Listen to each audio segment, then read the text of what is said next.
ശ്രദ്ധിക്കാം. കൂടി വന്നിരിക്കുന്ന ഏവർക്കും നമ്മുടെ രക്ഷിതാവായ യേശുക്രിസ്തുവിന്റെ തന്റെ നാമത്തിൽ എന്റെ സ്നേഹവന്ദനം. Praise and thank God for the opportunity to share from His Word. As the Holy Spirit wills, I hope to complete the message that I had started last week. ആമേൻ. കഴിഞ്ഞ ആഴ്ച ആരംഭിച്ച വചനം പരിശുദ്ധാത്മാവിൽ ആശ്രയിച്ച് ഇന്ന് പൂർത്തീകരിക്കാൻ ആഗ്രഹിക്കുകയാണ്. We said in order to perfect holiness, we must do the will of God. നമ്മൾ ചിന്തിപ്പാനിടയായി വിശുദ്ധിയെ തികയ്ക്കണമെങ്കിൽ ദൈവത്തിന്റെ ഇഷ്ടം ചെയ്യണം, എന്നാൽ മാത്രമേ വിശുദ്ധിയെ തികപ്പാൻ നമുക്ക് കഴിയൂ. Praise and thank God for the word that the Holy Spirit spoke through Nevin Jackson during the psalm reading. He mentioned Jonah as well. We talked about how Jonah, even though he thought of himself as so self-righteous and so holy, a lot of what he was doing is running in the opposite direction of where God wanted him to go. We read, I'm not going to make us read over all of it again because we always fall into the trap of taking too much time to review. But it says twice that Jonah ran away, fled from the presence of God. He was spiritually numb. He was sleeping in the bottom bunk of that ship, to the point where even pagans started exhibiting more faith than the said man of God. They started yielding to God's will better than the man of God. പ്രിയമുള്ളവരെ, ദൈവത്തിൽ നിന്ന് പ്രിയ Neville കൂടി നമുക്ക് കേൾക്കാനിടയായി തീർന്നല്ലോ. യോനെ അവിടെയും കഥാവ് പ്രസ്താവിപ്പാൻ ഇടയായി തീർന്നു. അവൻ സ്വന്തം വിശുദ്ധിയെ തികയ്ക്കണമെങ്കിൽ ദൈവത്തിന്റെ ഇഷ്ടം ചെയ്യണമെന്നാൽ ദൈവത്തിന്റെ ഇഷ്ടത്തിൽ നിന്ന് പുറത്തേക്ക് ഓടുന്ന ഒരു യോന പ്രവാചകനെ നമുക്കിവിടെ കാണാൻ കഴിയും. അവൻ സ്വന്തം ചെയ്യുന്നു. ദൈവത്തിന്റെ ഹിതത്തിൽ നിന്ന് പുറത്തോടിയിട്ട് ഒരു കപ്പലിന്റെ അടിത്തട്ടിൽ പോയി ഉറങ്ങി അവൻ ആശ്വസിക്കുന്ന ഒരു യോന അവൻ സ്വന്തം ചെയ്യും. ദൈവത്തിന്റെ ഇഷ്ടത്തിന്റെ അടുക്കിലേക്ക് വന്ന് ഇഷ്ടം ചെയ്ത് വിശുദ്ധി പ്രാപിപ്പാൻ ഇടയാകാതെ താൻ വിശുദ്ധനാണ്, താൻ പ്രവാചകനാണ് എന്നുള്ള ചിന്തയില് അവൻ ഓടി അകന്നു പോകുന്ന ഒരു പ്രവാചകൻ. ഈവൻ ജാതികൾ പോലും അവൻ അവിടെ യോനേക്കാൾ ഭക്തനായ യോനേക്കാള് ഭക്തി കാണിച്ച പ്രശ്നങ്ങളുടെ മധ്യത്തില് അവൻ അലേർട്ടായിട്ട് പ്രാർത്ഥിക്കും. നമുക്ക് ഒരു പ്രശ്നമുണ്ട്, ശ്രദ്ധിച്ചോണം. ദൈവമക്കൾക്കുള്ള ഒരു പ്രശ്നമാണ്, അത് വലിയൊരു ഡേഞ്ചറാ. ഓർക്കണം, അവരുടെ false pretension that God is with them എന്നൊരു ചിന്ത. ഞാൻ രക്ഷിക്കപ്പെട്ടാണല്ലോ, സ്നാനപ്പെട്ടാണല്ലോ. കർത്താവിനോട് നോ, when you walk ദൈവത്തിന്റെ ഇഷ്ടത്തിൽ നിന്ന് പുറത്തു പോകുമ്പോൾ no, God is not with you, you are in a danger zone. നോക്കണം. പക്ഷെ പ്രശ്നം നോക്കണം, ഈ ഒരു ചിന്തയിലായിരിക്കാം ഞാൻ ദൈവത്തെ അറിയുന്നു, ഞാൻ വിശുദ്ധനാ, ഞാൻ പ്രാർത്ഥിക്കുന്നവനാണെന്ന് പുള്ളിക്കാരൻ പോത്തുപോലെ ഉറങ്ങുന്നത്. ഇവിടെ കിടന്ന കപ്പൽ മരണം മുമ്പിൽ കാണുക, ഡെത്താ. പക്ഷെ പുള്ളിക്ക് ഒരു കൂസലുമില്ല. അത് ഫോൾസ് പ്രിറ്റൻഷൻ കൊണ്ടായിരിക്കാം, അവൻ ദൈവം തള്ളിക്കളയത്തുള്ള ചിന്ത കൊണ്ടായിരിക്കാം. അങ്ങനെയല്ല, നീ എത്ര ഹോളിയാ, രക്ഷിക്കപ്പെട്ട് സ്നാനപ്പെട്ടവനാണേലും വിശുദ്ധിയിൽ, ഹോളിനെസ്സിൽ, അവൻ കർത്താവിനോടുള്ള വിശ്വസ്തതയിൽ, ഫെയ്ത്ത്ഫുൾനെസ് നിന്നില്ലെങ്കിൽ you are always in danger zone എന്ന് മനസ്സിലാക്കണം. നീ പ്രവാചകനാണെ പോലും അവൻ when you walk out of the will of God, ദൈവത്തിന്റെ ഇഷ്ടത്തിന് പുറത്ത് അവൻ സഞ്ചരിക്കുമ്പോൾ you are prone to dangers, അപകടം. ഇവിടെ നോക്ക്, ഇവൻ ഫോൾസ് പ്രൊട്ടക്ഷൻ ആയിരിക്കാം ഉറങ്ങുന്നത്. തന്റെ പ്രിയനോ അവൻ ഉറക്കം കൊടുക്കുന്നുണ്ടോ ഉറങ്ങുന്നതായിരിക്കും. പക്ഷെ ഡേഞ്ചറാ. പേഗൻസ് തിരിച്ചറിഞ്ഞിട്ട് പ്രാർത്ഥിക്കുക. ഈ പുള്ളിക്കൊരു പ്രാർത്ഥനയില്ല. പക്ഷെ ചോദിച്ചാൽ പറയുമോ, ഞാൻ വിശ്വസിക്കുന്ന കർത്താവിന് ഒന്നും സംഭവിക്കത്തില്ലെന്ന് പറയുമായിരിക്കാം. അങ്ങനെ ആയിരിക്കും അവൻ ഉറങ്ങുന്നത്. പക്ഷെ ഇവിടെ വന്ന കപ്പലുടമ ഉണർത്തും, നീ മാത്രം എന്താ പ്രാർത്ഥിക്കാതിരിക്കുന്നത് നമ്മൾ തട്ടി ഉണർത്തുമ്പോൾ അവൻ സ്വന്തം അന്നേരം ഒന്നും പറയുന്നില്ല എന്താ പ്രശ്നമെന്ന്. അവന് പ്രാർത്ഥിക്കാൻ പോലും പ്രേരണയില്ല. ഫോൾസ് കോൺഫിഡൻസ് എപ്പോഴും ഡേഞ്ചർ ആണെന്ന് പരിശുദ്ധാത്മ പറയുന്നു. കുഞ്ഞു പറഞ്ഞില്ലേലും എന്റെ ഉള്ളിലേക്ക് ചിന്ത തന്നതുകൊണ്ട് ഞാൻ പറയുകയാണ്. Let's take a look at chapter 2. We talked about how last time we ended off at Jonah being thrown into the tempestuous water and God sending a whale, a large fish, to swallow him. That was a sign of God's mercy. Jonah could have died in the waters, but God sends a fish to swallow him. Now we see in chapter 2, Jonah is there for 3 days, 3 nights, and then he starts praying to God. Notice it says that Jonah prayed to the Lord his God from the belly of the fish. Even though Jonah is a prophet, even though Jonah is a man of God, this is the first time that we hear a mentioning of Jonah praying, right? This is the first time because even during the ship when the storm was happening, the pagans, the sailors were praying, but Jonah didn't even start praying or anything at all. It says that Jonah prayed to the Lord his God from the belly of the fish. When he was in affliction and trouble, suddenly Jonah realizes the Lord his God. ഇന്ന് പകൽക്കാലം ശ്രദ്ധിച്ചു നിങ്ങൾ കേൾക്കണേ പ്രിയമുള്ളവരെ. നമ്മൾ കണ്ടു യോന അവസാനം അതുവരെ പുള്ളി പ്രാർത്ഥിച്ചുമില്ല, പ്രാർത്ഥിക്കാൻ പറഞ്ഞ പുള്ളി പ്രാർത്ഥിച്ചുമില്ല. അവസാനം ചീട്ടപ്പോഴാണ് പുള്ളി പിടിക്കപ്പെട്ടത്. അപ്പോഴാണ് ചോദിക്കുന്നത്, നീ ആരാണ്, നീ എന്താണ്? അങ്ങനെ പുള്ളി പറയുന്നത്, ഞാൻ ജീവനുള്ള ദൈവത്തെ ആരാധിച്ചു വരുന്നു, ഇന്നാളല്ല, ജീവനുള്ള ദൈവത്തെ അറിയാവുന്ന പുള്ളിയാണ്. പ്രാർത്ഥിക്കാൻ തോന്നിയിട്ടില്ല. ഒന്ന് ദൈവത്തിന് ഇഷ്ടം വിട്ടു പോകുമ്പോൾ അതിന്റെ ഹാർട്ട് ഹാർഡൻഡാകും. നീ റെസ്പോണ്ട് ചെയ്യത്തില്ല ദൈവനം വരുമ്പോ. You feel like you know everything. No, you know nothing. You are in a danger zone. എന്താ പ്രാർത്ഥിച്ചാൽ കാണാം. പിടിക്കപ്പെട്ട് കഴിഞ്ഞപ്പോ പറഞ്ഞു ഇതാ രക്ഷിക്കാൻ വേണ്ടി നോക്കി, കാറ്റ് കൂടിയതേ ഉള്ളൂ. ആർക്കും ദൈവവഴി വിട്ടു പോകുന്നതിനെ രക്ഷിക്കാൻ ആരെ കൊണ്ടും പറ്റത്തില്ല. കാറ്റുകൂടി അവസാനം അവനെ വലിച്ചെറിഞ്ഞു. നമുക്ക് കഥ അറിയാം. അവൻ സ്വതം വലിച്ചെറിഞ്ഞു കഴിഞ്ഞപ്പോൾ ദൈവം ഒരു മത്സ്യത്തോട് കൽപ്പിച്ചു. എന്തിനാണ്? അവനെ വിഴുങ്ങാൻ. ഇതിനൊരു കാര്യം കൂടെ നാം പറയും. റിസറക്ഷൻ സൺഡേയിൽ ഈ ദൂത് വരേണ്ടത് ദൈവത്തിന്റെ ഇഷ്ടമായതുകൊണ്ടാണ് ഈ ദൂത് ഇപ്പോൾ വരുന്നത്. ശ്രദ്ധിച്ചോളൂ. ഇപ്പൊ ഞാൻ ഗ്രഹിക്കുകയാണ്. കാരണം യേശുവിന്റെ ശിഷ്യന്മാരോട് പറഞ്ഞു, അടയാളം ചോദിച്ചാൽ പറഞ്ഞു, യോനയുടെ അടയാളമല്ലാതെ തരാൻ വേറൊന്നും ഇല്ല. അവൻ ദൈവ ഇഷ്ടം ചെയ്യണം. പരിശുദ്ധന്മാരെ യോനയുടെ അടയാളമല്ലാതെ ഇന്ന് കേൾക്കേണ്ടവരെ കൊണ്ടുവന്നിട്ട് ഫേസ്ബുക്കിൽ എഴുതിയിട്ട് ആരെങ്കിലും ഇത് കാണിക്കോ പിന്നീട് കേൾക്കോ ചെന്ന് ശ്രദ്ധിച്ചോ, നിനക്കുള്ള ദൂതാണിത്. അവൻ യോനയുടെ അടയാളമല്ലാതെ സൈൻ അല്ലാതെ നിനക്ക് തരാൻ വേറൊന്നുമില്ല. അനേകം അടയാളം ചോദിക്കുക. അടയാളം യോനയുടെ സൈന്. അവൻ എന്താണ് സൈന്? അവൻ മത്സ്യത്തിന്റെ ബലിയില് 3 ദിവസം കിടന്നതുപോലെ മനുഷ്യപുത്രന്റെ ഭൂമിക്കടിയില് അവൻ 3 ദിവസം ആകും. അതിനുശേഷം അവൻ ഉദ്ധരിക്കുമെന്ന് ഈശോനാഥൻ ശിഷ്യന്മാരോട് പറഞ്ഞ വാക്യങ്ങൾ ഇപ്പോൾ എന്റെ മനസ്സിലേക്ക് കടന്നു വന്നുകൊണ്ട് ഓർപ്പിക്കുക. ഈ വചനം നിങ്ങൾ ശ്രദ്ധിച്ചോ. അവൻ ദിസ് ഇസ് റൈറ്റ് ടൈമിംഗ്. കഴിഞ്ഞ ആഴ്ച മെസ്സേജ് തീർന്നില്ല. ഈ ആഴ്ച കൊണ്ടുവരണമെന്ന് ദൈവത്തിന്റെ ഇഷ്ടമായിരുന്നു. നെവൻ ആദ്യം പ്രസംഗിക്കണമെന്ന് ദൈവത്തിന്റെ ഇഷ്ടമായിരുന്നു. അങ്ങനെയെങ്കിൽ ഇന്ന് പകൽക്കാലം ശ്രദ്ധിക്കും. മത്സ്യത്തോട് ദൈവം കൽപ്പിച്ചു. മത്സ്യം വന്ന് യോനെ എന്ത് ചെയ്തു? വിഴുങ്ങി. നിങ്ങൾ ചിന്തിക്കണം.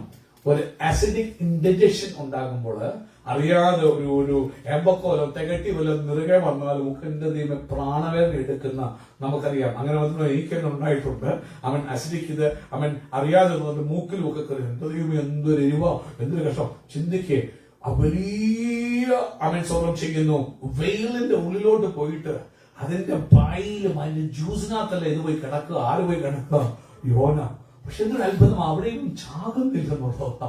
അതാ അപ്പൊ നരകത്തെ കൊണ്ടിട്ടിട്ട് കൊല്ലാതിരിക്കാൻ കഴിവുള്ള ദൈവത്തെ അറിയാം. കാരണം നരകത്തില് തീയുണ്ട്. കെടാത്ത തീയ, ചാകാത്ത പുഴു മൂക്കിക്കൂടി ശരീരത്തിൽക്കൂടെ ഒക്കെ കയറി ഇറങ്ങുന്നു. ഓർപ്പിക്കാതിരിക്കാൻ നിവൃത്തിയില്ല. കാരണം ദൈവത്തെ മറക്കുന്നവരെ ഇത് ഓർത്തുകൊള്ളുവിൻ, അല്ലെങ്കിൽ ഞാൻ നിങ്ങളെ കീറിക്കളയും. വിടിവിക്കാൻ ആരും ഉണ്ടായിരിക്കില്ല.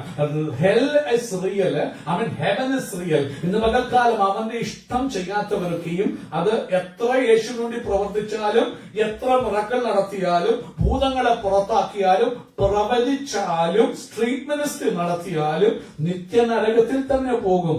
അവന്റെ ഇഷ്ടം ചെയ്തില്ലെങ്കിൽ ഇന്ന് പകൽക്കാലം ഓർത്തോ, അവൻ ദൈവം എന്നെ നിങ്ങളെ വിളിച്ചത് അവന്റെ ഇഷ്ടം ചെയ്യാനാ. കർത്താവേ കർത്താവേ എന്ന് വാഗുകൊണ്ട് പറയുന്ന ഏവനെയും കൊണ്ടുപോകാനല്ല യേശു വരുന്നത്. നോക്കൂ, വെയിലിന്റെ വയറ്റിൽ കിടന്നിട്ട് അനുഭവിച്ചു. അവിടെ കിടന്ന് പ്രാർത്ഥിക്കാത്തവനെ കൊണ്ട് പ്രാർത്ഥിപ്പിച്ചു. ഇന്ന് പകൽക്കാലം അവൻ സ്വന്തം വിശ്വാസത്തിൽ സ്വയനീതിയിൽ ഊന്നി ഞാൻ വിശുദ്ധൻ എന്ന് പറഞ്ഞ് പോകുന്ന ആരെങ്കിലും എന്നെ കേൾക്കുന്നെങ്കിൽ നിന്നെ കൊണ്ട് അയ്യം വിളിപ്പിക്കാൻ എന്റെ ദൈവത്തിന് അറിയാൻ വയ്യാഞ്ഞിട്ടല്ല. ഇന്ന് പകരം നീ നിൽക്കുന്നത് ഗ്രേസില. ദൈവത്തിന്റെ ഫെയ്ത്ത്ഫുൾനെസ്സിനെ കവർ ചെയ്യുന്നത് കൊണ്ടാ. അതുകൊണ്ട് അവന്റെ ഫെയ്ത്ത്ഫുൾനെസ്സിനെ ടെംപ്റ്റ് ചെയ്യില്ലെന്ന് ഹോളി സ്പിരിറ്റ് പറയുക. അവന്റെ ഫെയ്ത്ത്ഫുൾനെസ് നീ പരീക്ഷിക്കലെന്ന് പറയുക. ഉടമനകസിയ നീ ഹോളിയാണെന്നൊരു ചിന്തയുണ്ടെങ്കിൽ നിന്റെ ഹോളിനെസ്സും നിന്നെ രക്ഷിക്കാൻ കഴിയത്തില്ല. വയറ്റിൽ പോയി വീണപ്പോ അതുവരെ പ്രാർത്ഥിക്കാത്തവൻ അവിടെ കിടന്ന് അയ്യം വിളിച്ചു എന്നാ പറയുന്നത്. കാരണം മരിക്കാൻ പറ്റത്തില്ല. മരിച്ചിരുന്ന അറിയത്തില്ലായിരുന്നല്ലോ. പക്ഷെ മരിപ്പിക്കത്തില്ല, ജീവനോടെ വെക്കും ദൈവം നിന്നെ. കാരണം നീ തിരിച്ചറിയുന്നത് വരെ, നീ ദൈവസന്നിധിയിൽ നിന്നെ ഹമ്പിളാക്കുന്നത് വരെ, ദൈവസന്നിധി നിന്നെ ഈൽഡ് ചെയ്യുന്നവരെ അവിടെ കിടന്നവൻ അയ്യം വിളിച്ചതായിട്ട് ബൈബിൾ പറയുന്നു. I wish there was enough time to go through his entire prayer, but there isn't. So take a look at verse 4 and verse 9. In verse 4, Jonah says, "Then I said, I am driven away from your sight, yet I shall again look upon your holy temple." It shows that Jonah is submitting and surrendering and repenting and coming back to God, understanding that it was God's righteousness in response to him running away from God. And he thinks that he deserves to be banished from God forever, but he still looks in hope towards him. Amen. Verse 9, "But I, with the voice of thanksgiving, will sacrifice to you. What I have vowed, I will pay. Salvation belongs to the Lord." So salvation is not brought about by us. This is like foreshadowing to in the following chapters where we're going to see Jonah go back to the attitude where he was in before. He says so himself while he is in this affliction. He says salvation belongs to the Lord. Salvation does not belong to very holy, self-righteous people of God. Salvation still belongs to the Lord, and Jonah comes to that realization. പ്രിയമുള്ളവരെ, അതിനെ 4-9 വാക്യങ്ങൾ വായിക്കുമ്പോൾ മത്സ്യത്തിന്റെ വയറ്റിൽ കിടന്ന് അവൻ യോന സറണ്ടറിലേക്ക് വരുന്ന ഒരു ഭാഗം നമുക്ക് കാണാൻ കഴിയും. അവൻ സ്വന്തം അവിടെ പറയുന്നു, നിന്റെ ദൃഷ്ടിയിൽ നിന്ന് ഞാൻ എനിക്ക് നീക്കം വന്നിരിക്കുന്നു, എങ്കിലും ഞാൻ നിന്റെ വിശുദ്ധ മന്ദിരത്തിലേക്ക് നോക്കിക്കൊണ്ടിരിക്കും എന്ന് ഞാൻ പറഞ്ഞു. ശരിയാ, ഞാൻ നിന്നെ വിട്ടുമാറിയപ്പോൾ, ഞാൻ ഒബീഡിയന്റ് ആകാതിരുന്നപ്പോൾ, നിന്റെ ഇഷ്ടം ചെയ്യാതിരുന്നപ്പോൾ നിന്റെ കണ്ണിൽ നിന്ന് ഞാൻ മാറിപ്പോയി. പക്ഷേ ഞാൻ നോക്കുക, ഞാൻ മടങ്ങി വരിക, വിശുദ്ധ മന്ദിരത്തിലേക്ക് നോക്കുക. കാരണം എന്നെ രക്ഷിക്കാൻ നിന്നെ കൊണ്ടേ കഴിയൂ. എന്റെ ഈ ടർമോയിൽ നിന്ന് രക്ഷിക്കാൻ അപ്പനോ അമ്മയ്ക്കോ വീട്ടുകാർക്കോ നാട്ടുകാർക്കോ കഴിയത്തില്ല. എന്റെ അനുസരണക്കേട് കൊണ്ടാണ്, എന്റെ ഹിതത്തിന് ഞാൻ ഏൽപ്പിച്ചു തരാഞ്ഞതുകൊണ്ടാണ് ഈ കഷ്ടം സംഭവിച്ചെന്ന് അറിയും. നിന്റെ കണ്ണിൽ നിന്ന് മാറ്റി, അതെനിക്ക് അനർത്ഥമാ. പക്ഷെ ഞാൻ വിശുദ്ധാന്തര മന്ദിരത്തിലേക്ക് നോക്കുക. 9-ാമത്തെ വാക്യത്തിൽ, ഞാനോ സ്തോത്രനാദത്തോട് നിനക്ക് യാഗം അർപ്പിക്കും. കർത്താവേ, ഞാൻ ചെയ്യും യാഗം, ഞാൻ നേർന്നത് നിവർത്തിക്കും, ഞാൻ നേർന്നത് ചെയ്യും. അടുത്ത് പറയുക, അവൻ നേർന്നിരിക്കുന്നു, ഞാൻ കഴിക്കും. I will do what I said I will do. അവൻ കഴിഞ്ഞ കാലങ്ങളില് നേർച്ചകൾ നേർന്നിട്ട് ദൈവത്തോട് വാക്ക് പറഞ്ഞിട്ട് ചെയ്യാത്ത ചിലരെ പരിശുദ്ധാത്മാവ് കാണുകയാ. നീ ദൈവത്തോട് പറഞ്ഞ ചില കാര്യങ്ങള്, നിന്റെ ആദ്യകാലങ്ങളില്, നീ കർത്താവിനെ സേവിച്ച കാലങ്ങളിൽ, നീ കോളേജുകളിലായിരുന്ന കാലങ്ങളില്, you spoke a lot of things to the Lord. നീ ഒത്തിരി കാര്യം ദൈവത്തോട് പറഞ്ഞു. നീ മറന്നെങ്കിൽ ദൈവം മറന്നിട്ടില്ല. ഇന്ന് പകൽ നീ ആരാധന ഇരിക്കുമ്പോൾ ഗോഡ് നിന്നെ റിമൈൻഡ് ചെയ്യിക്കുക. നീ മറക്കും, പക്ഷെ ദൈവം മറക്കത്തില്ല.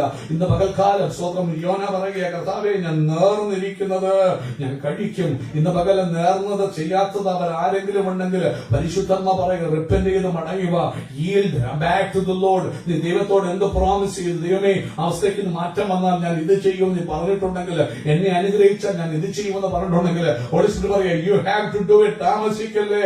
അടുത്തൊരു കാര്യം പറയാ, രക്ഷ വരുന്നത് ആരിൽ നിന്നാണ്? ദൈവത്തിൽ. മനുഷ്യർക്ക് രക്ഷിക്കാൻ കഴിയില്ല, അവൻ പ്രഭുക്കന്മാർക്ക് രക്ഷിക്കാൻ കഴിയുകയില്ല, അവൻ മനുഷ്യർക്ക് ആർക്കും വിടുവിക്കാൻ കഴിയുകയില്ല. രക്ഷ വരുന്നത് ദൈവത്തിൽ നിന്നെന്ന് അവൻ നല്ലവണ്ണം അറിഞ്ഞു. അവിടെ വെച്ച് അവൻ ഏറ്റുപറയുകയാണ്. പിന്നീട് പിൽക്കാലത്ത് അവൻ വീണ്ടും പിന്മാറുന്ന അവസരം നമുക്ക് കാണാം. എങ്കിലും ആ വയറ്റിൽ കിടന്ന്, മത്സ്യത്തിന്റെ വയറ്റിൽ കിടന്ന്, ആ വലിയ അവൻ സ്വന്തം ദഹനരസങ്ങളുടെ മധ്യത്തിൽ കിടന്ന് അയ്യം വിളിക്കുമ്പോൾ അവൻ ദൈവത്തോട് പറയുകയാണ് ഈ വാക്കുകൾ. And God commands the fish to vomit Jonah out on dry land. In chapter 3, we see the word of the Lord came to Jonah the second time, saying, arise, go to Nineveh. See how many times God's word is coming to us to do his will. Does he have to repeat himself? Should God lower himself to his creation to repeat himself again and again? But here God comes to Jonah in mercy again and tells him to go out to Nineveh again. God doesn't need to use us. He chooses to use us and gives us another chance so that he can show us what his hand is able to do through us. ഇന്ന് പകൽക്കാലം ഒരു കാര്യം ഓർക്കണം, ദൈവം അവന്റെ അയ്യവിളി കേട്ടു, അവൻ surrender കണ്ടു, ദൈവം കരുണ കാണിച്ചു, ദൈവം മത്സ്യത്തോട് കൽപ്പിച്ചു. നമ്മുടെ ഇതിന് പ്രത്യേകം നോക്കണം, മത്സ്യങ്ങളോട് കൽപ്പിക്കാം, പ്രകൃതിയോട് കൽപ്പിക്കാം. ഇന്ന് പകൽ നിന്റെ പ്രോബ്ലത്തിനോട് ദൈവത്തിന് കൽപ്പിക്കാൻ പറ്റും. നിന്റെ വേണ്ട സിക്നസിനോട് കർത്താവ്, കാരണം മരിച്ചടക്കപ്പെട്ടു ഉയർത്തേണ്ട കർത്താവ്, ഒരു വാക്ക് പറഞ്ഞാൽ രോഗം പമ്പ കിടക്കും, നിന്റെ ശരീരത്തിൽ നിൽക്കാൻ പറ്റത്തില്ല. നിന്റെ സിറ്റുവേഷൻസിനോട് കൽപ്പിക്കാൻ കഴിവുള്ള യേശുവിനെയാ ഇന്ന് പകൽ ഞങ്ങൾ പ്രസംഗിക്കുന്നത്. നോക്കൂ, അവൻ ദൈവം മത്സ്യത്തോട് കൽപ്പിച്ചു, അത് യോനയെ കണ്ടെന്ത് ചെയ്തു? ഛർദ്ദിച്ചു. കരയ്ക്ക് കൊണ്ട് ഉണങ്ങിയ നിലത്തെ ശബ്ദിച്ചു. അവൻ സ്വത്രം അവിടെ ശബ്ദിച്ച ശേഷം ബൈബിൾ പറയുന്ന 3-ാം വാക്യത്തില് യഹോവയുടെ അരുളപ്പാട് 2-ാം പ്രാവശ്യം ദൈവം റിപ്പീറ്റ് ചെയ്യുന്ന ദൈവം. ചിലർക്ക് റിപ്പറ്റീഷൻ റിപ്പീറ്റ് ചെയ്യും, നീ കേൾക്കുന്നവരെ റിപ്പീറ്റ് ചെയ്യും. അവൻ ശ്രദ്ധിച്ച് കേൾക്കണം. അത് റിപ്പീറ്റ് ചെയ്യേണ്ട കാര്യമില്ല. വേണം ഇവനെ തള്ളി കളഞ്ഞിട്ട് വേറെ ഒരുത്തനെ എടുത്താൽ പോലെ, കർത്താവിന് ഇഷ്ടം പോലെ. കാരണം അവന്റെ വാക്കിൽ മത്സ്യം അനുസരിക്കുന്ന ആരെ വേണേലും ആക്കാം.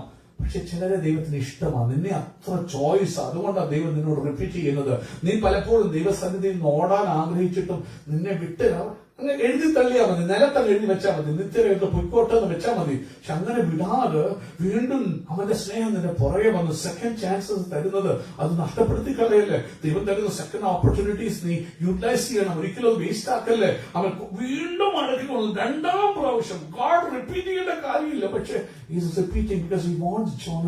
അവൻ ജോന നഷ്ടപ്പെട്ടു പോകാൻ ദൈവത്തിന് ആഗ്രഹമില്ല. അവൻ ഇന്ന് പകൽക്കാലം 2-ാം ഊഴങ്ങൾ ജീവിതത്തിൽ കിട്ടിയവരെ തള്ളിക്കളയല്ലേ. അവൻ കം ബാക്ക് ടു സെൻസസ്. തിരിച്ച് അവൻ സുബോധത്തിലോട്ട് വാ. ദൈവശബ്ദം കേൾക്കുക. 2-ാം പ്രാവശ്യം ഉണ്ടായി. അവൻ എന്തുകൊണ്ടായി? നിനവയിൽ ചെന്ന് സംസാരിക്കണമെന്ന്. God tells him to go and speak, but God says, and call out against it the message that I tell you. Even there, God is saying, Jonah, I don't need your strength, I don't need your wisdom, I don't need your eloquence. Just simply do my will and speak the message that I will put in your mouth. ഒരു കാര്യം ദൈവത്തിന്റെ പ്രത്യേകതയുണ്ട്. നമ്മുടെ സാക്ഷ്യമൊന്നും വേണ്ട ഒരാളെ രക്ഷയിലേക്ക് കൊണ്ടുവരാൻ. കർത്താവ് പറയും, ഞാൻ നിന്നോട് പറയുന്നത് എന്ത് ചെയ്യണം? പോയി കൽപ്പിക്കണം. ഞാൻ പറയുന്ന ദൂത് പറയണം. അതിനൊന്നും നീ കൂട്ടാനും പോകണ്ട, കുറയ്ക്കാനും പോകണ്ട. അതുകൊണ്ട് സുവിശേഷം കംപ്ലീറ്റ് ആയിട്ട് പ്രസംഗിക്കണമെന്ന് എപ്പോഴും പറയുന്നത്. പാർഷ്യൽ ഹീലിംഗ് യേശു സൗഖ്യമാക്കുന്ന മാത്രമല്ല സുവിശേഷം ഒന്ന് നീ പാപിയാണെന്ന് പറയണം, നീ മാനസാന്തരപ്പെടണം, നീ യേശുവിനെ രക്ഷകനായി സ്വീകരിക്കാൻ അതിനു വേണ്ടി മരിച്ചടക്കപ്പെട്ടു ഉയർത്തെഴുന്നേറ്റു, നീ അവന്റെ മരണത്തോട് മാമോദിസയിൽ ചേരണം, നീ വിശുദ്ധ ജീവിതം നയിക്കണം, കാത്തിരുന്ന് അഭിഷേകം പ്രാപിക്കണം, അവന് മടങ്ങി വരുന്നു, വരവിന് വേണ്ടി ഒരുങ്ങണം. ഇതാണ് കംപ്ലീറ്റ് ഗോസ്പൽ. ഫുള്ള് പ്രസംഗിക്കണം. ദൈവം പറയുന്നത് നീ പ്രസംഗിക്കണം. നിന്റേതായിട്ട് ഒന്നും ആഡ് ചെയ്യേണ്ട. ദൈവം പറഞ്ഞ നീ ഒന്ന് സബ്സ്ട്രാക്ട് ചെയ്യേണ്ട.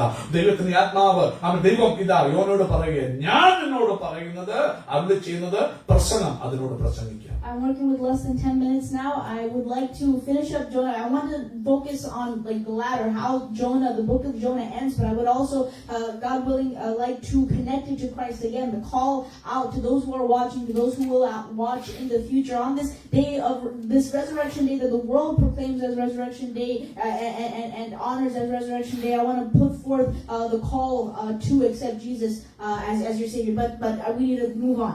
So we see that Jonah goes and he preaches out for 40 days. He says, in 40 days Nineveh shall be overthrown. It says the people of Nineveh believed God and they called for a fast and put on sackcloth from the greatest of them to the least of them. In the next verses you see that even the king arises, puts down his royal robes and sits in sackcloth and ashes, and he says, let them call out mightily to God, let everyone turn from his evil way and from the violence that is in his hands. Who knows, God may turn and relent and turn from his fierce anger so that we may not perish. And it says that God sees their repentance, that how they turned away from evil, how they submitted to his will, and he relented from the disaster that was coming towards them. God is a righteous judge. He shows mercy to whom he shows mercy. Sometimes when we do not yield to his justice and his righteousness and his will, we think in our self-holiness that our decrees, our wills are somehow holier than God's. പ്രിയമുള്ളവരെ, എന്റെ മുമ്പിൽ സമയം വളരെയില്ല. ഇന്ന് ഈ ദൂത് അവസാനിപ്പിക്കണമെന്ന് ആഗ്രഹിക്കുന്നു. അവസാനിപ്പിച്ചിട്ട് അവസാനം ക്രിസ്തുവിൽ കൊണ്ട് എത്തിക്കുവാൻ ചില കാണുന്നവര് പിന്നീട് ആരെങ്കിലും കാണുന്നവര് ഈസ്റ്റർ ദിവസം അവന്റെ ജീവിതം ക്രിസ്തുവിൽ സമർപ്പിക്കാൻ ആഗ്രഹമുണ്ടെങ്കിൽ ക്രിസ്തുവിൽ രക്ഷാ ആഹ്വാനത്തിലേക്ക് കൊണ്ടെത്തിക്കുവാൻ ആഗ്രഹമുണ്ട്. സമയം പോകുന്നുണ്ട്, പോകട്ടെ. ഇവിടെ കർത്താവ് സ്വന്തം ദൈവം യോനയോട് പറഞ്ഞു, നീ പോകണം, നിനവെ നഗരത്തോട് പ്രസംഗിക്കണം. അവിടെ നാം വായിക്കുമ്പോൾ കാണുന്നു, നിനവെ ഒരു വലിയ മഹാനഗരമായിരുന്നു. 3 ദിവസം വഴിദൂരമുള്ളൊരു നഗരമായിരുന്നു. അവിടെ ചെന്നിട്ട് സ്വന്തം ചെയ്യുന്നു, നീ പറയണം, ഇനി 40 ദിവസം കഴിഞ്ഞാൽ നിനവെ ഉന്മൂലമാകുമെന്ന് ഘോഷിച്ചു പറഞ്ഞു. ദൈവം പറഞ്ഞ ദൂത് യോന പ്രസ്താവിപ്പാനിടയായി. നിങ്ങൾ കാണണം, നമ്മൾ പലപ്പോഴും പലരെയും അവര് കഠിനര്, അവര് നന്നാകത്തില്ലായിരുന്നു എഴുത്തുള്ളാറുണ്ട്. എന്നാൽ ചിലപ്പോൾ നിന്റെ ചിന്തയെ ദൈവം മാറ്റിമറിക്കും.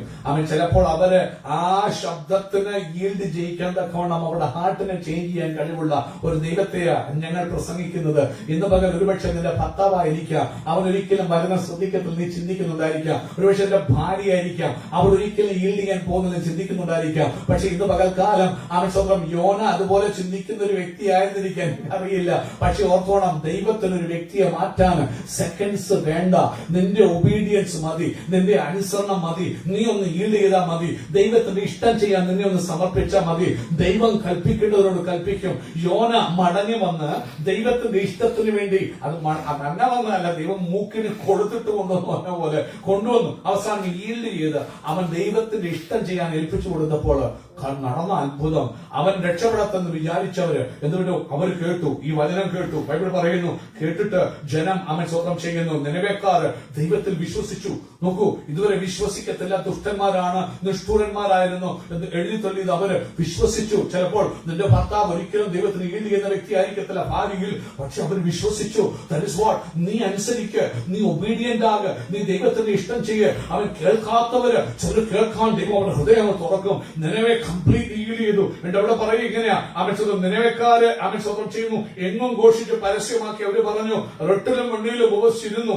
എന്നിട്ട് പറഞ്ഞു, രാജാവിന്റെ മുതല് മൃഗങ്ങൾ വരെ ആസ്വദിക്കുകയോ തിന്നുകയോ കുടിക്കുകയോ ചെയ്യരുതെന്ന് കൽപ്പന പുറപ്പെടുത്തി. മൃഗം പോലും ഫാസ്റ്റ് ചെയ്തു. ഇന്നൊരു ഫാസ്റ്റിംഗ് വെച്ച ഒരുത്തനെ പോലും കിട്ടാനില്ല. ഉപവാസാല പ്രാർത്ഥനയല്ല, അല്ലാതെ ഈ ജാതി ഒരിക്കലും നീങ്ങുന്നുമില്ല. ഉപവസിച്ച് പ്രാർത്ഥിക്കാൻ ആര് ഇരിക്കുന്നോ അവർക്ക് ദൈവം മറുപടി കൊടുക്കുന്ന ദൈവമെന്ന് ദൈവത്തിന് വചനം പറയും. നമ്മൾ കണ്ടിട്ടുണ്ട്. പോയിട്ടുണ്ട്. ഇവിടെ നോക്കൂ, അവർ ഉപവസിച്ചു പ്രാർത്ഥിച്ചു ദൈവത്തിൽ സമർപ്പിച്ചപ്പോൾ അവൻ സ്വന്തം ചെയ്യുന്നു. ബൈബിൾ പറയുന്നു, മനുഷ്യവും മൃഗവും റെട്ട് പുതച്ച് ഉച്ചത്തിൽ ദൈവത്തോട് നിലവിളിച്ച് അപേക്ഷിക്കണമെന്നൊരു കൽപ്പന അവൻ സ്വന്തം ചെയ്യുന്നു, പ്രസിദ്ധമാക്കി. അവൻ സ്വന്തം ഒരുപക്ഷെ ദൈവം അത് കണ്ടിട്ട് മനം തിരിയുമായിരിക്കും എന്ന് അവർ വിശ്വസിച്ച് അവരെ തന്നെ താഴ്ത്തി അവൻ സ്വന്തം ചെയ്യുന്നു. അവർ ദുർമാർഗം വിട്ട് തിരിഞ്ഞുവെന്ന് ദൈവം അവരുടെ പ്രവർത്തികളാൽ കണ്ടപ്പോൾ താൻ അവർക്ക് വരുത്തുമെന്ന് അരുളി ചെയ്തിരുന്ന അനർത്ഥത്തെ കുറിച്ച് ദൈവം അനുദപിച്ചു. നോക്കണേ, നിഷ്ഠുരന്മാരായ ദൈവത്തെ അറിയാത്തവർ എന്തൊരു ചേഞ്ച് ദൈവം ഇൻസ്റ്റന്റ്ലി. ഉമെന്ന് പറഞ്ഞാൽ ഉമെന്നാ ദൈവം, ഇല്ലെന്ന് പറഞ്ഞാൽ ഇല്ലെന്നാ. ഈ change is good.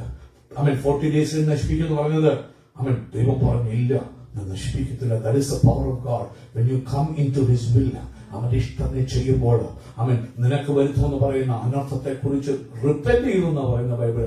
God repented. നമ്മുടെ ദൈവത്തിന്റെ പ്രത്യേകത.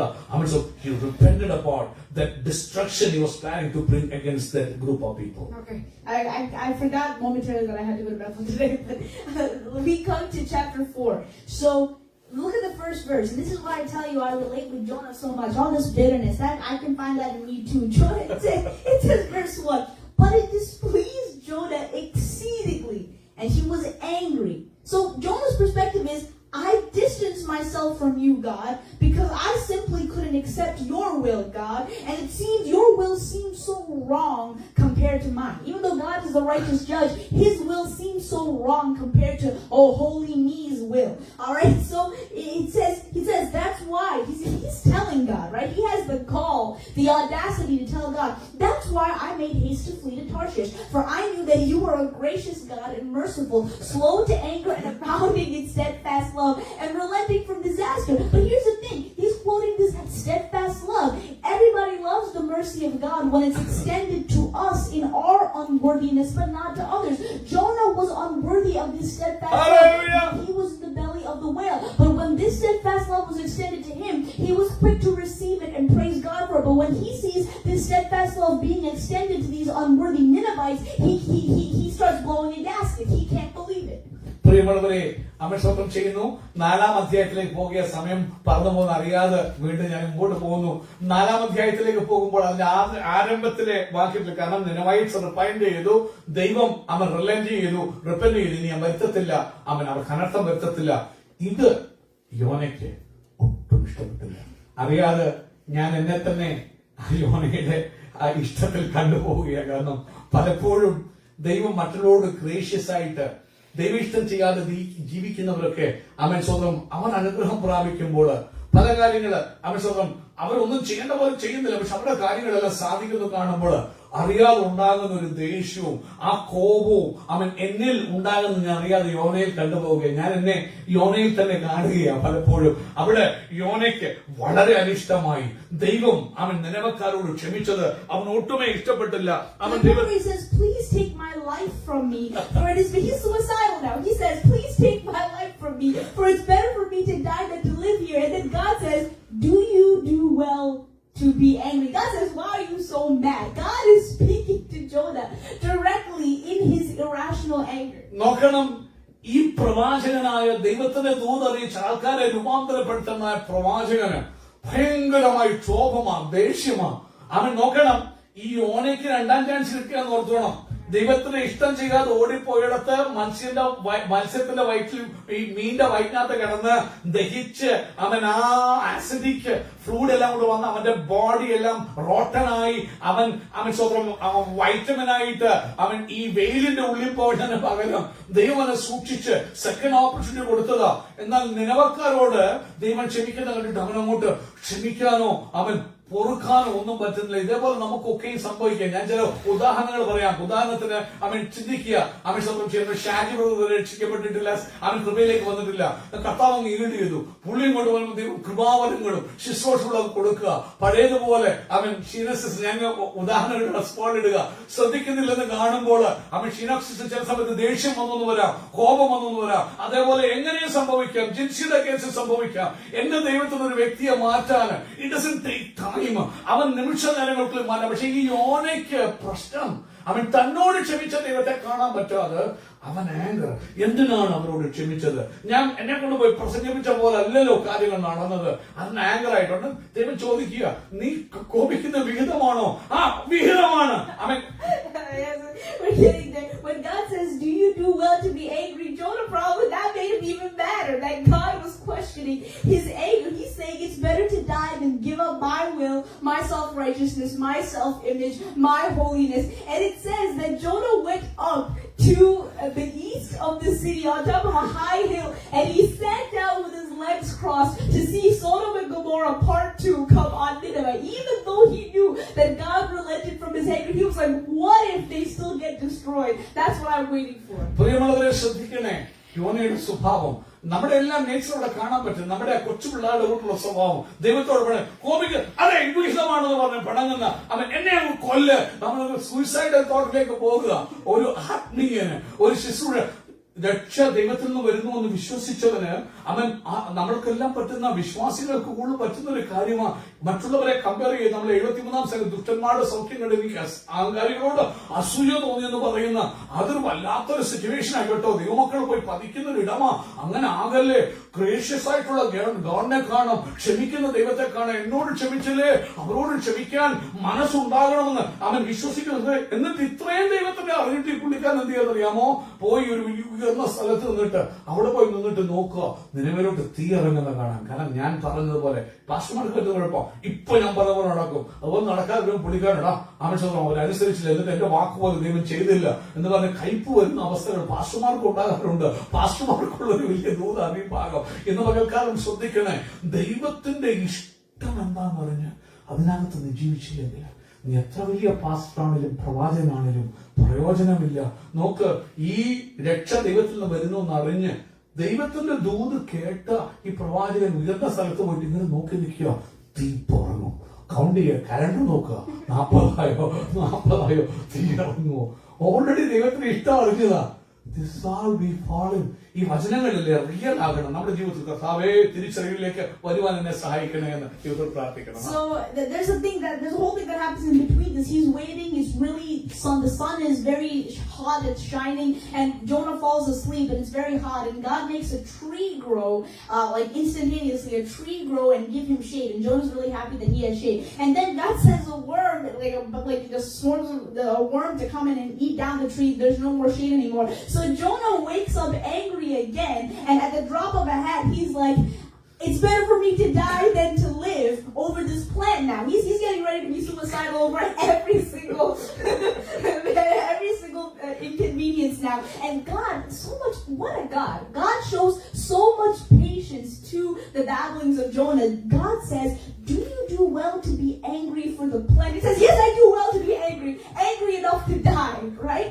And God says, you pity the plant for which you did not labor, nor did you make it grow, which came into being in a night and perished in a night. And should I not pity Nineveh, that great city, in which there are more than 120,000 persons who do not know their left from their right? So we see God's mercy and justice here, and the shallowness of Jonah, the shallowness of his devotion, the shallowness of his holiness, the grumbling, the moodiness. Look at the way that he speaks to God. The Ninevites they don't even know God, but when Jonah was preaching that destruction and judgment would come, they were coming in God's presence with sackcloth and ashes, hoping that God in his mercy would relent destruction that they deserved. Jonah deserves that and more because of how he is speaking to God. Abraham, there's no time. When God was speaking, remember when Abraham was pleading to God to show mercy to Sodom and Gomorrah, mentioning it, that wasn't a coincidence. Sodom and Gomorrah, God was about to destroy them, and Abraham, every time he is sort of bartering, dealing, God, if there's 50 people, if there's 40 people, but every time he's saying, he's like, God, please don't be angry with me. I know I'm showing so much gall to even make you reconsider that number. He's asking for mercy. Here, Jonah, God's like, do you do well to be angry? He says, yes, I do. I do well to be angry. He's showing so much sass and attitude and insubordination to God, even though a couple of chapters ago, he was in the belly of a whale and God showed him mercy. പ്രിയമുള്ളവരെ, നിങ്ങൾ യോനയെ ഒന്ന് നോക്കണം. നമ്മുടെ ദൈവത്തിന്റെ സ്നേഹം, നമ്മോടുള്ള കരുതലും കരുണയും ഒക്കെ കാണാൻ അതിൽ സാധിക്കും.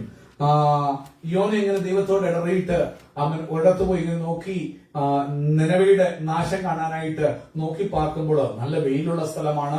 അവൻ നിനക്കറിയാം ആ ഏരിയ ഒക്കെയും വളരെ അവശതം ചെയ്ത് ചുട്ടുപഴുത്ത് നല്ല അവൻ ഡെസേർട്ടും ഒക്കെ ഉള്ള സ്ഥലമാണ്. അവൻ സൂര്യൻ ഒന്നിച്ച് ഒരുപക്ഷെ ജോന കഷണ്ടി ആയിരുന്നിരിക്കാം, തലേ മുടിയൊന്നും ഒത്തിരി ഇല്ലാത്ത ഒല്ലിയായിരിക്കാം. അവൻ അങ്ങനെ പുള്ളിക്കാരൻ ഈ വെയിലെല്ലാം കൊണ്ട് ഇരിക്കുമ്പോൾ ദൈവം ശിവനെ ഒരു പാഠം പഠിപ്പിക്കാം. അതുകൊണ്ട് ഒരു ചെറിയ ആവണക്ക് ചെടി അങ്ങ് മുളപ്പിച്ചു. അപ്പോ തണല് വന്നപ്പോൾ യോന എന്ത് ചെയ്തു? ഒത്തിരി ആശ്വസിച്ചു. അവൻ സ്വന്തം ചെയ്യുന്നു. ഒരു തണല് പോലെ ചെടി വന്നു. പക്ഷെ ദൈവം എന്ത് ചെയ്തു? ഒരു പുഴുവിനോട് കൽപ്പിച്ചു, അവൻ നീ അത് ഈറ്റപ്പ് ചെയ്യണം. ഈറ്റപ്പ് ചെയ്യുമ്പോ വീണ്ടും തലയിലോട്ട് വെയിലടിച്ച് കഴിയുമ്പോ പിന്നെ അവൻ എല്ലാത്തിലും മഹേഡാകുക. അപ്പോഴത്തേക്ക് അവിടെ യോനോട് ദൈവം ചോദിച്ചു, അവൻ നീ എന്തിനാ മഹേഡാകുന്നത്? അവൻ അത് വിഹിതമാണോ? അതെ, മേഡാകുന്ന വിഹിതം അവൻ സ്വന്തം ചെയ്യുന്നു. അവൻ മേഡാകുന്നത് ദൈവത്തോട് ഇൻസബോർഡിനേഷനിൽ മേഡാകുന്ന ഒരു പ്രവാചകനെ നിങ്ങൾക്ക് കാണാം. അവൻ ഉടനെ ദൈവം ചോദിക്കുന്ന ഒരു ചോദ്യം നോക്ക്. അവൻ സ്വന്തം ഈ ചെടിയെ കുറിച്ച് നീ ഇത്ര വലിയ വർഷം കാണിക്കുന്നെങ്കിൽ ആ ജനങ്ങള് 120,000 people living in this city. അവൻ think about them. അവരെ കുറിച്ച് ഓർത്തെ. അവൻ കൈ വലത് കൈ എന്തോ ചെയ്യുന്ന അവർക്ക് അറിയത്തില്ല, വചനം എന്താണെന്ന് അറിയത്തില്ല, പാപത്തിൽ അവന് ജീവിക്കുക. അങ്ങനെയുള്ളൊരു ജനം അവർ മാനസാന്തരപ്പെട്ടപ്പോൾ എനിക്ക് അവരോട് അയ്യോ ഭാവം തോന്നരുതോ? അവൻ എന്നിട്ടും റിപ്പന്റ് ചെയ്യാത്ത ഒരു ജോന. അവൻ അങ്ങനെ സത്യം പറഞ്ഞാലൊന്ന് ഓർത്തെ, അവന്റെ മിനിസ്ട്രിയിൽ അവൻ സന്തോഷിക്കുന്ന ഒരു പ്രവാചകനാ. 100% വിക്ടറി അവന്റെ മിനിസ്ട്രിയില്, അവന്റെ ഗോസ്പൽ പ്രീച്ചിങ്ങിൽ അല്ലെങ്കിൽ അവന്റെ പ്രീച്ചിങ്ങില് ആ സിറ്റി മുഴുവനും ദൈവത്തിലേക്ക് വന്നു. എന്റെ ദൈവമേ, ഓരോരുത്തർ പോയി പ്രസംഗിച്ച് 10,000 കൂടെ പ്രസംഗിച്ചാൽ ചിലപ്പോൾ 100 പേരായിരിക്കും രക്ഷിക്കപ്പെടുന്നത്. ഇവിടെ നോക്കിയേ, the whole city came into the Lord. അവർ സറണ്ടർ ചെയ്യുക. യോന മറന്നുപോയി ദൈവം അവനോട് കാണിച്ച കരുണ. പക്ഷെ ദൈവത്തോട് മേഡാകുക. എന്നിട്ടും ദൈവം അവനോട് എന്ത് പേഷ്യന്റ് ആയിട്ടാണ് ഇടപെടുന്നത്. സത്യം പറഞ്ഞാൽ ആ ചാപ്റ്റർ അങ്ങനെ അങ്ങ് അവസാനിക്കുക. The book ends in dissatisfaction and frustration in Jonah. There's such a contradiction between the mercy that God shows and the worship that Jonah is not giving. Jonah was forced to do God's will almost. It's in his words, in his attitudes. It seems like, oh, I didn't want to do your will after all because I don't like the way it ended up. But look and compare with Christ. I want to close my words here. Look at and compare with Christ. We say Christ is the ultimate example of yielding under the will of God and doing the will of God. Christ, while we were yet sinners, died for us. Jonah was taking pains to do things for Nineveh. He didn't even do all that much. Christ, being God himself and blameless and sinless, he took upon our sin and he died a sinner's death, worse than a sinner's death. He took humanity's sin upon himself while we were yet sinners. In Isaiah 53 verse 10 and 11, if somebody can read that really quickly. Isaiah chapter 53 verse 10 and 11. How does Christ react? Even though, despite his sufferings, despite all his hardships, how does he react to the ministry that God the Father does through him? Yet it was the Lord's will to crush him and cause him to suffer. And though the Lord makes his life an offering for sin, he will see his offspring and prolong his days, and the will of the Lord will prosper in his hands. After he has suffered, he will see the light of life and be satisfied. By his knowledge, my righteous servant will justify many, and he will bear them. പ്രിയമുള്ളവരെ, അവിടെ നിങ്ങൾ വായിക്കുമ്പോൾ സത്യം പറഞ്ഞ യോന ദൈവത്തിന് ഇഷ്ടം അറിഞ്ഞിട്ട് ഇഷ്ടം ചെയ്യേണ്ടവനായിരുന്നു. ഇഷ്ടം ചെയ്ത് പോയിരുന്നെങ്കിൽ ഈ ഒരു സ്ട്രഗിൾ അവൻ ജീവിതത്തിൽ ഉണ്ടാകത്തില്ലായിരുന്നു. അവൻ ദൈവത്തിന് ഇഷ്ടം ചെയ്യാൻ പലപ്പോഴും പറയുമ്പോൾ അതിന് ഈൽഡ് ചെയ്യാൻ നമുക്കെല്ലാം റബലിയനാണ്. നമ്മളതിന് ഈൽഡ് ചെയ്യാറില്ല. നമ്മുടെ ഇഷ്ടത്തിൽ നമ്മൾ ഓടുകയാണ് ചെയ്യുന്നത്. കാരണം നിങ്ങൾ അവൻ സ്വന്തം 4-ാം അധ്യായത്തിൽ യോന പറയുമ്പോൾ തന്നെ എനിക്കറിയായിരുന്നു നീ ദയവുള്ള ദൈവമാണ്. അതിന്റെ അർത്ഥം എന്താ? He never wanted them to be saved. ഒരിക്കലും രക്ഷപ്പെടണമെന്ന് അവൻ ആഗ്രഹം ഉണ്ടായിരുന്നില്ല. അവൻ സ്വന്തം എന്നാല് അവനെ കഷ്ടങ്ങൾ അനുഭവിപ്പിച്ച് 3 ദിവസം അവൻ അയ്യം വിളിപ്പിച്ചിട്ട് കൊണ്ടുവന്ന് അവൻ വീണ്ടും ദൈവത്തിന്റെ വില്ലിലേക്ക് കൊണ്ടുവന്ന് അവനെ ആക്കി. അന്നേരം ഓർത്തോളം ഫോഴ്സായിട്ടാണ് ദൈവത്തിന്റെ വില്ല് അവനെ കൊണ്ട് ചെയ്യിക്കുന്നത്. ഇന്നുപോലെ കാലം ആരെയും നിർബന്ധിച്ച് ദൈവത്തിന് ഇഷ്ടം ചെയ്യിക്കാൻ പറ്റത്തില്ല. ആ ഒരു മർമ്മം കൂടി ശ്രദ്ധിച്ചോണം. എത്ര ഞങ്ങൾ വചനം പരിശുദ്ധാത്മാ പ്രസംഗിച്ചാലും നീ ദൈവത്തിന് ഇഷ്ടം ചെയ്യണമെന്നില്ല. ദൈവം തന്നെ അവന്റെ മേൽ വർക്ക് ചെയ്തിട്ടും ദൈവത്തിന് ഇഷ്ടം ചെയ്യുന്നില്ല. ഇന്ന് പകൽ വചനം കേൾക്കുമ്പോൾ നമ്മൾ ഈൽഡ് ചെയ്യുന്നു. താനേ ചോനയുള്ള ബന്ധത്തിൽ നടന്ന പോലെ ഞങ്ങളോട് സംഭവിക്കല്ലേ. പെട്ടെന്ന് റിപ്പന്റ് ചെയ്യാന്, ആ നിലവേക്കാരെ പോലെ പെട്ടെന്ന് ഈൽഡ് ചെയ്യാന് അവൻ സ്വന്തം ചെയ്യുന്നു. പെട്ടെന്ന് ദൈവത്തോട് സറണ്ടർ ചെയ്ത് കടന്നു വരാൻ ഹൃദയം, ഒരു മനസ്സ്, ഏകാഗ്രത നിങ്ങൾക്ക് തരണേ എന്ന് പ്രാർത്ഥിക്കാം. നോക്കൂ, നിർബന്ധിച്ച് ജോനയെ കൊണ്ട് വീണ്ടും ദൈവത്തിനെ വേല ചെയ്യിക്കുക എന്ന് അതവൻ പറയുമ്പോൾ തന്നെ അവൻ അറിയാം. എനിക്കറിയായിരുന്നു, അല്ലെങ്കിൽ നീ ഇങ്ങനെ ചെയ്യത്തുള്ള എനിക്കറിയാം. അറിയായിരുന്നു. എന്നിട്ട് ആ അധ്യായം അവസാനിക്കുന്നത് ഒരു ബാഡ് ഒരു സാറ്റിസ്ഫാക്ഷൻ ഇല്ലാത്ത രീതിയില്ല. പിന്നെ ജോനെ കുറിച്ച് നമുക്ക് അധികം ഒന്നും കേൾക്കാൻ പറ്റുന്നില്ല. ഇന്ന് പകൽക്കാലം പ്രിയമുള്ളവരെ ക്രിസ്തുവിനോടുള്ള ബന്ധത്തിൽ അതൊന്ന് കൊണ്ടുവരാൻ ആഗ്രഹിക്കുന്നു. എന്നാൽ യേശുവിനെ നിങ്ങളൊന്ന് നോക്കിക്കേ. അവൻ യോനയെ പോലെ ആയിരുന്നില്ല. അവൻ അടയാളം കൊടുത്തു. യോന കടലാനയുടെ ബെല്ലി കടന്ന പോലെ എന്റെ യേശു നോക്കൂ, എനിക്ക് വേണ്ടി നിങ്ങൾക്ക് വേണ്ടി. ബൈബിൾ പറയുന്നു, നാമോ അതിക്രമക്കാരായിരിക്കുമ്പോ തന്നെ, അല്ലെ? ജോന അതിക്രമക്കാരായിരുന്ന നിനവൈറ്റ്സിന് വേണ്ടി പോയി പ്രീച്ച് ചെയ്യാൻ അവൻ ആഗ്രഹിച്ചില്ല. എന്നാൽ യേശു അങ്ങനല്ല. when we were sinners, when we did not even know him, we didn't want to repent, അവന്റെ അടുത്തോട്ട് വരാൻ പോലും താല്പര്യമില്ലാതിരുന്നപ്പോൾ he came down to this earth, അവൻ ഭൂമിയിലേക്ക് വന്നു. എന്നിട്ട് എന്റെ സിന്നെല്ലാം അവന്റെ മേലെടുത്തു. അവൻ സ്വന്തം ചെയ്യുന്നു. അവൻ ആ പാപങ്ങളെല്ലാം, അവൻ പാപം ചെയ്യാത്തവനാണ്, അവന്റെ മേലോട്ട് ഏറ്റെടുത്തിട്ട് അവൻ സ്വന്തം സഫർ. ജോന ബലിയിൽ അവന്റെ പാപനിമിത്തം സഫർ ചെയ്തെങ്കിൽ എന്റെ യേശു ഒരു പാപവും ചെയ്യാത്തവനായി നമ്മുടെ എല്ലാ പാപങ്ങളും ഏറ്റെടുത്ത് അവൻ സഫർ ചെയ്ത്, അവൻ ക്രൂശിക്കപ്പെട്ട്, അവൻ വേദന സഹിച്ച് ഭൂമിയുടെ അടിയിലേക്ക് അവനെ സപ്പൽക്കുള്ളിലിട്ട് പിശാചി വിചാരിച്ചത് തോൽവിയാണെന്ന്, അത് പരാജയം. കാരണം ദൈവത്തിന് ഇഷ്ടത്തിന് വേണ്ടി ഏൽപ്പിച്ചു കൊടുക്കുമ്പോൾ ചിലപ്പോൾ സഫറിനെ കൊടുക്കേണ്ടി വരും. പക്ഷെ അവൻ സന്തോഷത്തോടെ, ആർക്ക് വേണ്ടിയാ? കേട്ടനുസരിച്ച് നല്ലവരായ നമുക്ക് വേണ്ടിയൊന്നല്ല. നമ്മൾ ദുഷ്ടരായിരിക്കുമ്പോൾ, നമ്മൾ ദൈവത്തിന് വേണ്ടി ഈട് ചെയ്യാതിരിക്കുമ്പോൾ, നിലമേലെ ആൾക്കാർ നശിക്കണമെന്ന് യോന ആഗ്രഹിക്കുമ്പോൾ യേശു അങ്ങനെയല്ല. ഭാവികളായ ഞാനും നിങ്ങളും രക്ഷ പ്രാപിക്കണമെന്നും പുത്രത്വം പ്രാപിക്കണമെന്നും തന്നോടുകൂടെ അവർക്കും ഇൻഹെറിറ്റൻസ്, പിതാവായ ദൈവത്തിനുള്ള സകലത്തിനും അവകാശം പുത്രനായ ക്രിസ്തുവിനുള്ളതാ. പക്ഷെ തന്റെ സ്വത്ത് പങ്കുവെക്കാൻ, നമ്മളുമായിട്ട് പങ്കുവെക്കാൻ യേശുനാഥൻ കൊതിച്ചു. കോഹേഴ്സ് ആക്കാൻ, ആരെയാ? സിന്നേഴ്സായ എന്നെയും നിങ്ങളെയും കോഹേഴ്സ് ആക്കാൻ കൊതിച്ചിട്ട് ദൈവത്തിന്റെ ഇഷ്ടത്തിന് വേണ്ടി അവൻ ഏൽപ്പിച്ചു.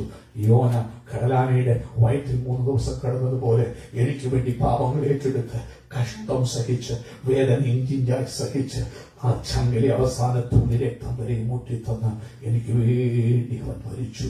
3 ദിവസം ഭൂമിക്കടിയിലായി 3-ാം നാൾ അവൻ എനിക്ക് വേണ്ടി ഉയർത്തെഴുന്നേറ്റു. അവിടെ നാം വിഷയപ്രവർത്തനത്തിൽ വായിക്കുന്ന പോലെ അവൻ സന്തതിയെ കണ്ടു.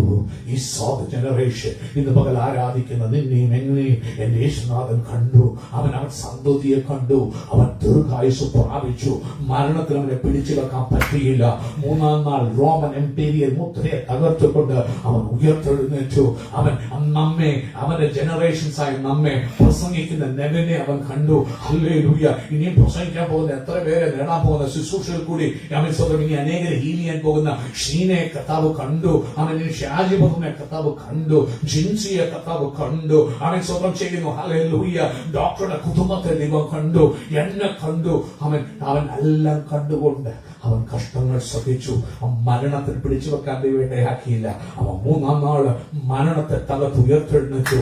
ഇന്ന് പകൽ പ്രത്യാശയോട് എനിക്ക് നിങ്ങൾക്കും പ്രത്യാശ തന്നുകൊണ്ട് പിതാവിന്റെ വലത്തുഭാഗത്ത് എനിക്ക് നിങ്ങൾക്കും ഇന്റർസീഡ് ചെയ്തുകൊണ്ട് അവൻ ജീവിക്കുന്നു. ഇന്ന് പകൽ കാലം അവന്റെ അടുക്കിലേക്ക് വരുവാൻ പരിശുദ്ധാത്മാവ് ക്ഷണിക്കുകയാണ്. God first called Jonah and talked about Nineveh. He said, "Call out against it, for the evil has come up before me. The evil and sin of this world has come up to God for generations and generations. And just like Nineveh, our world is kept for judgment. But God extends mercy through Christ." Like Dad said, Christ is not a point of salvation like Jonah was. Christ is openly, and He's still alive today. He's interceding for us at the right hand of the Father. There is hope in Him. He is still extending God's hand of mercy to you. If you accept Him today, you shall join Him in eternal life. പ്രിയമുള്ളവരെ, ഇന്ന് പകൽക്കാലം ഒരു കാര്യം ഓർക്കണമേ.